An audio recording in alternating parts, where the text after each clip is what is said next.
Баймұндың ушул атын тартып бүгүн сиздерге маалыматын берели. Улак четиндебиз.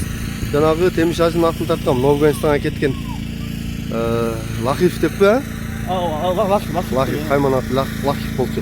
Кийин Афганистанга кетип, Афганистандан сүрөттөр келди. Ошол менен желилештип атасызбы? Ооба, ошол желилеш. Маалыматын бере берели анда. Жакшы бой. Аттын жашы 2 асы, бою 1.55. Ушул улагы бар. Макан уруктан.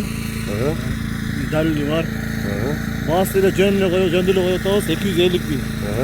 Эка жашы эка эме шарда турат спутникте. Шарда спутникте. Ооба. Бири эле турат экен. Жакшы экен. Ден соолугу бутугол зорбу? Зор, жеш баары жайында. Бул ошо түбү Баймундун атыбы? Баймундун аты.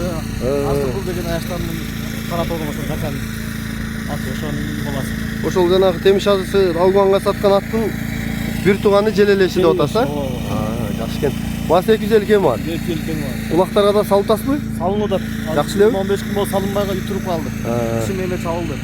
Номерди айтың. +996 0776 776 940 940. WhatsApp прямой барбы? Ушу прямой WhatsApp ушул. Бир арак кемен жакыныраак тартайын. Болду, ушуна катырабыз. Маңдайы, азуусу, омуру, туяктары, арт жагы. Мунун нар жак кайдачы? Турай бери. Басты болду, оңго соло кайрып кой. Мындай бурап кайшы тегеретип, болдун тегеретип, кайрат тегеретип. Эми бер жагы, ой, бунун дагы Лахифте элетесиз го. Урматтуу туугандар, намазды алып келип таштаганга 5000 сом.